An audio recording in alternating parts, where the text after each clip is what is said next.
Now, whatever clings to the monad on its passage to totally external and is charged with the man. If he is a sot or libertine, bloodthirsty or ambitious, cheerful or despondent, these states are impressed upon the juices and fluids, nervous, physical, or spiritual, and the envelopes of the commissioned monad partaking of these impressions subsequently develops in the same direction, and on the principles of attraction and impression affect the future of the contained monad or germ soul. That this is true, and that all the ill is impressed externally, is proved by the fact that the couple may have children during 1 decade, wherein the parents live upon a low external plane, which children be angular and manifest but lovely and genial traits.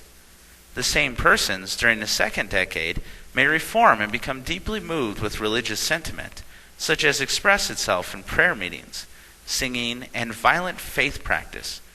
The children born under this reign will be deeply excitable, fervent, ambitious, sensitive, boisterous at times, and as a general thing, superficial and changeable.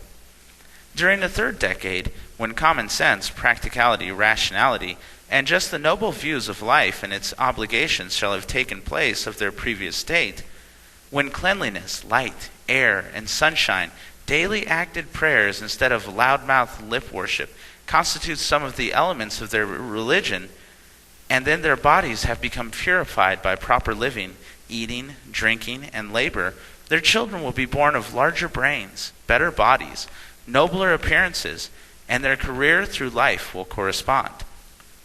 All this is true as the eternal gospel, and shows that, although ill and evil are deeply rooted in the human soil, yet they are all by no means ineradicable.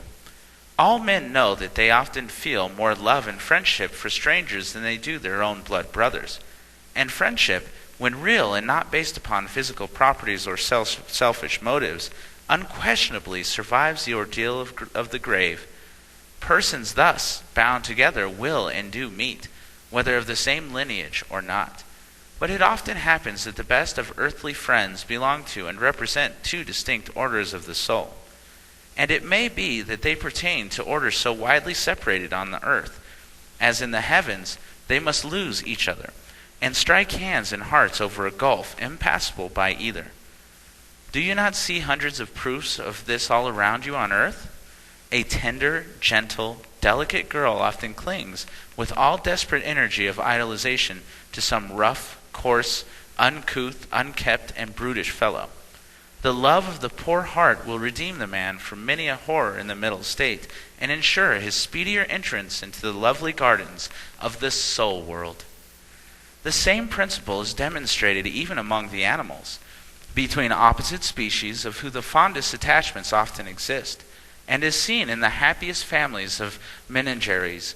The love of the lion for the tigress, the cat for the rat, a horse for a hog, a serpent for a rabbit, and the last and greatest, the love of dog for man, an affection so deep and pure that it puts that between human beings to blush of shame by comparison.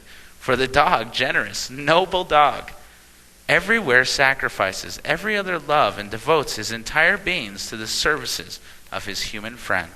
Dogs and birds abound in both the spirit and soul worlds. In both they are representatives of states, loves, affections, and are found in the former realm quite as often as the latter, for the reason that the coarsest, most wicked, and brutal man, he who most violently hates his kind, yet must, and does, and will love something, and the dog is almost universally that object, else a bird or fowl. For how often do you see the drunkard followed by his faithful cure, and how frequently the hardest man in the community lavishes the most tender care upon a fowl or gamecock, a parrot, a canary, sweet, beautiful, lovely canary. The first reply to the question, "Shall we friends meet again?" must be answered affirmatively. You will meet, but whether you remain together is another question, and depends altogether on the rapidity with which one shall unfold and develop on the point occupied by the other. But if one friend belongs to one order and the other to a higher, then the electric chain of unity will connect you over the vastest ocean of the infinite space. Everything moves elliptical orbits in the material, spiritual, and affectional realms alike. In the soul world, the foci of the ellipse are memory and hope. The lines constituting it are also the lines of the great Harmon head, the vast sympathia.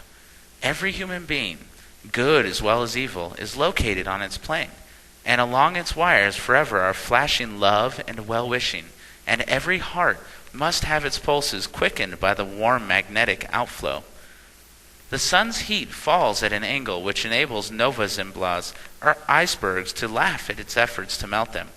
They have laughed these myriad centuries, will laugh perhaps for 100 more.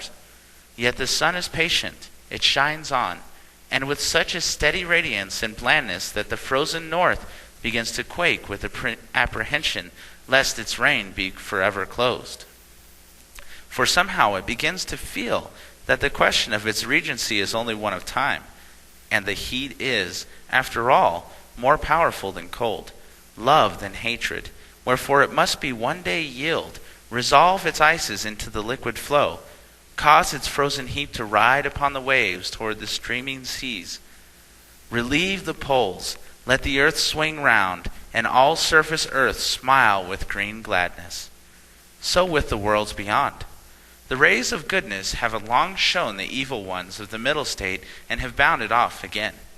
Still, around go the flashes again and again, for neither nor true human souls grow tired of loving, even though that love be repelled 7, 70, or 7 myriads of times.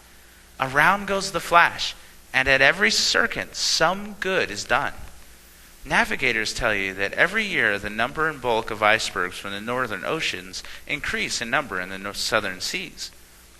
Every one of them is a victory achieved by persuasion over force. And even to the population of the realms of the soul worlds is constantly increased by the accession of people who, having got tired of hell, voted it unpleasant and have deemed it expedient to migrate to heaven, a land which they have learned from missionaries abound in milk and honey and all good things whatsoever.